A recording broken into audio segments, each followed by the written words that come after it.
Chapter 50. Sage's Seal Battle 5. He looks really exhausted. Closing square bracket. A breeze is blowing. The wind through the forest, infused by nature, is pleasant at any time, but the wind tickling Yenika's cheeks isn't natural. Merelda, the high-ranking wind spirit. Her dun fur flutters pleasantly in the breeze, giving off a light appearance despite her substantial size. Leaning against the guardian tree, Merelda spoke in a low voice to Yenika. Yenika, you know well that the college curriculum isn't easy, right? Even as the top student of your year who's constantly busy, that person has been pushed to their limits with camp life on top of everything. Closing square bracket. Even Merelda sees it that way. Quote, it was a decidedly different attitude than when speaking with Tarkhan. Nestled up with her knees, Yenika listened intently to Merelda's words, swallowing dryly, and tuned into her close friend's advice. But Yenika, this is an opportunity. That fiery fox is too busy with negotiations and activities to visit the camp often.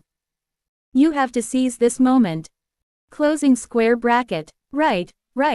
Quote, as you know, when someone is pushed to their limits, they are more likely to be persuaded. Don't feel guilty about exploiting this crisis to your advantage.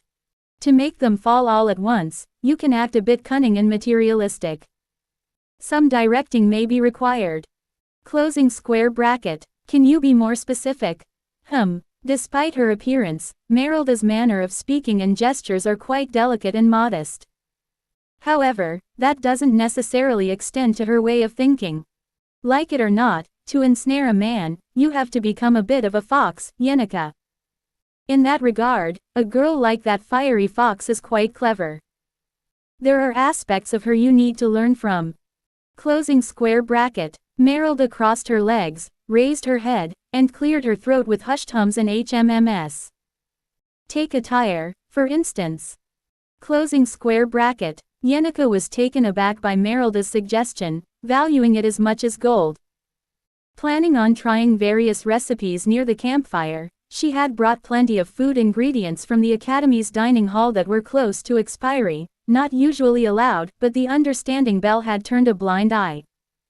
Intending to cook, her attire was extremely simple, blouse worn and washed many times with sleeves rolled up, and waist tightened on her blue denim skirt that she wore back home on the ranch, draped in a shawl.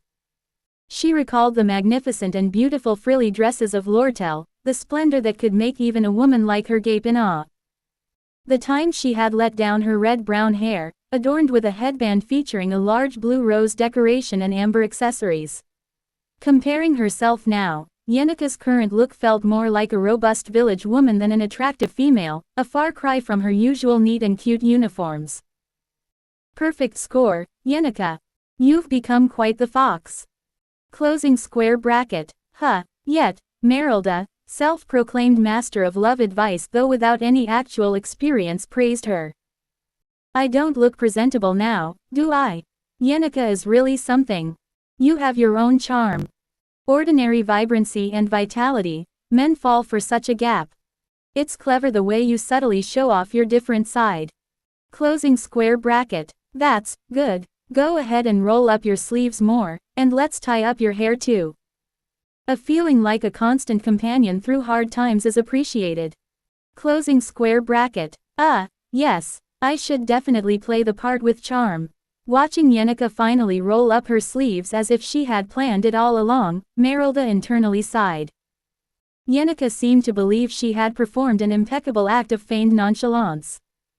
After being provoked by Lortel, it would be beneficial to show a little more materialistic nature, but alas, this girl only now corrected her expression to smile. She was like a blank slate of humanity. How can she date like this? At this rate, she will end up like a character used and discarded in third-rate romance novels. Merelda has a keen interest in various human cultural artifacts. With the aesthetics to appraise art pieces that could perplex an average person, she sometimes even borrowed books from the library using rudimentary transformation magic to imitate human form. Suddenly, Merelda remembered the third-rate romance novels she occasionally read. Yenika seemed to personify the typical characteristics of the jilted lover in those novels. The classic portrayal of crying out a past lover's name while tearing a handkerchief kept coming to mind, making her feel like she was abandoning a child by the waterside. She doesn't even hope for Lortel's high society, sophisticated push and pull. But to captivate a man, she at least should know how to make herself desirable. Anyway, you're going to see him today, right? If you let an opportunity like this slip, even the heavens may forgive you, but I never will. So go there today and make some progress. Got it, progress, you say? No, tell me now, Yenneker. What did you plan to do today at the camp? How are you going to close the distance with him? That's, Yenneker replied hesitantly, not meeting Merelda's gaze. I wasn't planning on doing anything. Quote, "AAA arg. Merelda, trying to contain the rage welling up within her, pressured Yenneker. Does that make any sense? At a time like this, with such an opportunity? Do you think he'll be struggling again anytime soon? Look at how he's progressing. It's at an unbelievable rate. You won't get another chance like this. There's no surer formula for victory than spending the time in crisis together. You have to exploit that position, as the person who supported him through tough times, no matter how materialistic or cunning. But, that's true, so, I wasn't going to do anything." Quote, "That doesn't make any sense at all. No, what I'm saying is, it's just my own idea, but..." Unable to continue her words, Yenneker trailed off, leaving Merelda speechless. However, after a moment's reflection, this very response felt very characteristic of Yenneker. Perhaps these aspects could even be turned into an advantage. Nodding, Merelda agreed. "Yeah, that's very you, Yenneker." Closing square bracket. At that, Yenneker bashfully buried her head. Asterisk. The moniker of Golden Daughter will soon become a legacy of the old generation, once Eltie's downfall is official. Quote, Creben Rothstaylor had not expected to visit Elt Trading Company's reception room. Surprised by his move, Lortel had no choice but to quickly prepare for the reception and sit down to meet him. "It is an honor and concern at the same time for someone like me, a lowly merchant intoxicated with avarice, counting gold coins, to be graced by your presence, Lord Rothstaylor. I hope my staff's conduct was not found wanting in any way." Quote, "Nothing out of the ordinary." Quote, Creben took the tea in his hand, sipping from the opposite side of the reception desk. The company might have brought out their finest goods, but to Creben it might as well have been tasteless as water. Lortel sat opposite Creben, lowering her gaze. Her every breath was calculated, breathing carefully even to prevent the risk of swallowing dry. Creben Rothstaylor was an adversary not easily approached. Yet, there was no need for excess tension as the intent behind his actions was becoming rather clear. "Let's have Elt Trading Company sell back the Sage's seal they've acquired." Quote, his tone was matter of fact, as if Elt must certainly sell it to him. "Tell me the profit you had in mind, and I'll pay that much plus a premium." Wasn't that the plan all along? Elt Trading Company raised their bid for Sage's seal counting on the fact that Creben Rothstaylor would buy it back. It felt as if Creben knew that fact as well. But this is curious. Quote, Creben lowered his head, continuing in a low tone. "Did you foresee that I would go to such lengths to obtain the Sage's seal? The Elt Trading Company I know doesn't engage in such risky investments." Quote, "Who knows?" Quote, "It's as if someone tipped you off about my intentions or mood." Quote, Lortel did not make the mistake of gulping or stuttering foolishly. However, Creben's words were piercing through to the truth. "Do you have an informant with intimate knowledge of our family affairs?" "Yes, something like that." Quote, resorting to blatant lies only invites further suspicion. An act like this could backfire against Ed Rothstaylor. Using informants to make a profit isn't strange to a merchant. Given Creben's nature, he wouldn't antagonize Elt over such actions, but he would certainly not overlook a betrayer within his ranks. Even Creben, famed as a benevolent duke, would hardly leave Ed unscathed after being expunged, especially if Ed continued peddling his family's secrets after the fallout. However, the informant is from a distant location, hard to communicate with, and he demands a high price due to his high status. So it's only natural that I wish to recoup that investment, just the merchant's instinct, really. Quote, a lie intermingled with a grain of truth deceives better. Instead of repeating no's and unknowing responses, it's more strategic to subtly lead the conversation in the wrong yet plausible direction. It is easy to judge whether an opponent is speaking the truth or not. However, deciding how much is truth and where the lies begin is far trickier. Determining a clear cutoff point for what constitutes a gimmick is, even for humans with innate intuition, it is not an easy task. Lortel is a negotiator who knows how to effectively exploit this fact. How much will you ask for? 12,000 diths. Quote, fine. Once I take over the seal from the scholar, I will buy it immediately. Quote, there was no haggling over extra negotiations. On the surface, it was a remarkably straightforward deal. After all, since the Elt Commerce Guild officially won the seal at an auction from the scholar, the transfer must be made before they have the right to sell it. Until then, they had to wait. Ah, and there is something else I have to add. Just to save myself a headache if the situation gets any more complicated, I would like to let you know in advance. Quote, oh, what is it? It's about your stepfather Eltkahelm. I'm no longer interested since he has been disgraced, but it's just to give you a heads up in case it affects the business deal, which would be a loss for me. Quote, Krebin put down his teacup and continued in a low voice.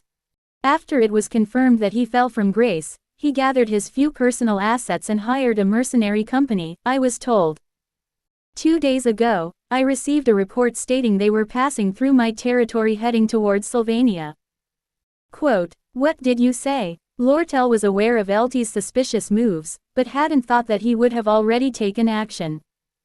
Well, I don't think they would be foolish enough to wreak havoc here at Sylvania Academy under Imperial protection, but it seems he has something planned at the very least.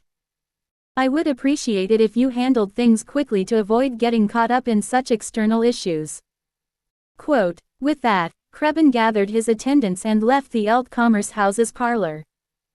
Lortel saw Krebin off and then sat alone in the reception room, sipping the remaining tea. She needed a moment to organize her thoughts. It appeared the schedule for reselling the Sage's seal was set in stone. The request from Ed was simply to purchase the actual Sage's seal, so she wasn't going back on her word. Ed was aware of the plan to resell the Sage's seal. Ed's request was fulfilled properly, so once the seal was purchased, Lortel could ask Ed for anything. Single quote, what a sweet promise that was. Not much longer now. With just one word, anything, Lortel's girlish imagination began to unfold its wings. If only she could, then she could do this, and that. While imagining a blooming flower garden, when she thought of something else, Lortel's composure quickly returned to its rightful place. She had gained a piece of crucial information. Eltkahelm was on his way. Honestly, she wasn't particularly scared. It would merely be his last struggle before sinking into the abyss. Entertaining the thought that he could wield power against Lortel with a band of mercenaries was a grave miscalculation. There was no chance he could bring a private army of significant size into Sylvania Academy, nor was Lortel's own strength to be underestimated. If there is some special scheme, perhaps he intends to take a hostage. With that thought, something clicked. Do you think just because you honor that child, I will treat you specially? Or have you been bewitched by the child's beautiful appearance? Elt seemed to be under the impression that Ed favored Lortel greatly. The reality was the opposite, but even in a dire crisis, they had shown each other support. It was a relationship that could certainly be considered trustworthy. Though Lortel always had the Commerce Guild's guards at her check, and her own strength was not to be belittled, if the target were Ed, that would be a different story. If Elt was thinking of kidnapping Ed to use as a bargaining tool, she's crossed a line. Quote, quietly donning her robe in a dark corner of the parlor, Lortel prepared for what was to come. Asterisk. Ta-da. Looks delicious, right? I had been lying around all day. I had tried to do something, but kept feeling dizzy, coming to the conclusion that I needed a few more days of rest. I was truly grateful for Yenneke's help. 2 days into my convalescence to recover from exhaustion, Yenica, who had somehow procured plenty of ingredients, had skillfully prepared a variety of dishes. It was late at night. Perhaps because it was the evening before the weekend, Yenica showed no sign of leaving for the dorms despite the hour. The cozy darkness of the room was barely kept at bay by the light from the fireplace. The sounds of the nocturnal insects, which used to be so lively, had decreased with the arrival of fall, replaced by the calls of owls and the rustling of leaves in the wind. The stew made by Yenica was indeed distinct from what Six whipped up. I pondered whether I should learn a few cooking skills, but then reminded myself that my current priority should be recovery, not growth. Back in my hometown's ranch, we'd make stew every day. You know, Ed, when I was a kid and used to take care of the cows. As she prattled on with a big smile, seated near the fire, I quietly closed my eyes. Though I was starting to feel better, my strength hadn't fully returned. You look tired, Ed. Quote, yeah, you could say that. Quote, you should rest soon. Quote, yeah. Quote, it's good that you've been helping out with various things, Yenica, but I feel bad that I've only shown you my tired self. Quote, not at all. It's nothing. Quote, from Yenica's perspective, cooking or cleaning hardly seemed like work. When I asked her why she seemed proficient in nursing the sick and wounded, she said that on the ranch, she often had to help her father, who frequently injured himself working. Feeling a bit feverish again, I touched my forehead to find it quite warm. A headache and slight fever seemed to be coming on, making me sigh. After lying down on the makeshift bed in the hut, Yenica followed me in and quietly took a seat in the corner, chuckling. What are you planning to do? Nothing at all. Quote, nothing at all. I'll just be here for you. Quote, as I looked at her incredulously, she expressed, Ed, I know how hard it is. When the body is suffering, the mind suffers too, it's the same for everyone. I know you've been living diligently and enduring harsher days than anyone else. So, you don't have to pretend it's not tough. Quote, clearing her throat and puffing out her chest as if urging me to compliment her, she connected that to her presence. What does that have to do with you doing nothing and just sitting here? Just being there for someone without doing anything is a big support, don't you know? Ed hasn't experienced it, so he doesn't know. Then, lowering her gaze and speaking softly, she added, there were many times when I was severely stressed and struggled. Although I received a lot of comfort and help from many people, in the end, what gave me the most strength wasn't that someone tried to do something or comfort me prematurely, it was just having someone sit by me in silence. Since I felt that way, I'm sure it will help Ed too. Just give it a try. After saying that, Yenica approached the bed where I lay and sat down with her back against it. I was worried the floor might be cold, but it didn't seem to be too chilly, given that winter was not yet upon us. It didn't look great that I was lying in the bed while Yenica sat on the floor, but she didn't seem to mind at all. You've really been through a lot, haven't you? You've done great. Quote, she smiled pleasantly with her eyes closed. No, you really didn't need to go to such lengths. Shish. Her angry look seemed more cute than fierce, and it wouldn't have been surprising if a laugh escaped instead. It's tough, face it. You have to admit it's tough to really get good rest. Admit it, Ed is having a hard time. With that, I leaned back against the headboard, sat cross-legged, and slowly lowered my voice. Perhaps I had been unwilling to admit to myself and turned a blind eye. Right, it's been tough. Quote, the feeling was indeed peculiar. I had lived the past semester and a half on a minute-by-minute schedule. But had there ever been a day I wasn't exhausted? No specific day came to mind. It's been really tough. Too much, actually. Quote, as I slowly gave myself up to sleepiness, it seemed like I might finally be able to enjoy a good night's sleep. After sleeping straight for 10 hours, my body returned to normal. I felt emotionally rejuvenated as well, enjoying a refreshing awakening for the first time in a long while. Upon waking up, I immediately saw Yenica, who had nestled at the foot of the bed, deeply asleep. Seeing her drooling and blissfully unaware, I couldn't help but laugh. It was an unexpected moment of levity. Asterisk. Decision to sell the Sage's seal. The person in charge at Tris Hall should complete preparations for transferring it to the resonator and file the report. Quote, Professor Glast, in charge of transferring resonators for scholarly magic books, was the one with that duty.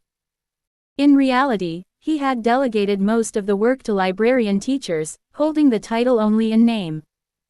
However, for a transfer operation of this magnitude, the head person had to step in to handle the work. Professor Glast, the seal staff are looking for you. Assistant Professor Claire burst into Professor Glast's office. What Claire saw was Professor Glast, seated quietly at his desk, gazing out the large window. His desk was piled high with reports related to the seal's sale.